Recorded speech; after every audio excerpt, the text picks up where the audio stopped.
Let's now tell you what is happening in China. The country is battling the heaviest rainfall in 1,000 years. At least 33 people have lost their lives and many are now feared to be missing. The concerns are growing as rain continues to dump on the central city of Zhengzhou. The city has experienced the equivalent of a year's average rainfall in just 3 days. The city of Zhengzhou is home to around 10 million people and their lives have been upended since the weekend. The catastrophe has disrupted industrial and transport hubs. Trains and flights have either been delayed or cancelled altogether in Henan. Around 200,000 people have been displaced from their homes and over 16,000 people have been rescued.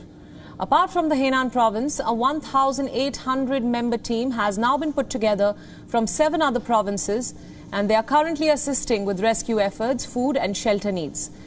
The PLA Air Force has also sent its soldiers to help with disaster relief measures.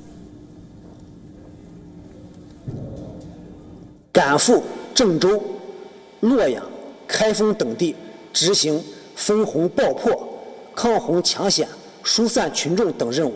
目前抗洪抢险正在组织进行中，后续我们驻豫部队也做好了参加抗洪抢险的准备。 In Anyang City, residents were evacuated by an excavator and many others were rescued by boats. According to the latest data coming in, more than 73,000 people were being evacuated from the city of Anyang. The region has now been swamped by more than 600 millimeters of rainfall since Monday. Some areas where the downpour has stopped temporarily have launched cleanup operations. Dozens of vehicles were seen in a pile-up, disrupting traffic.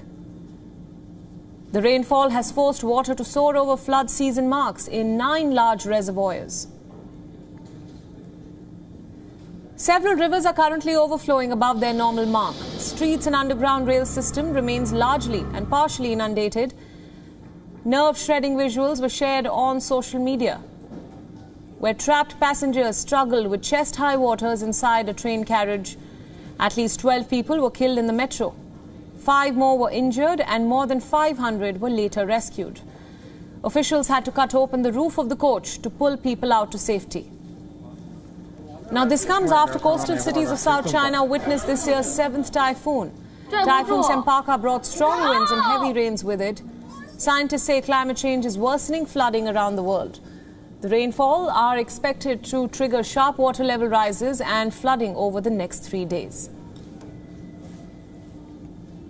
WION World is One is now available in your country. Download the app now and get all the news updates on the move.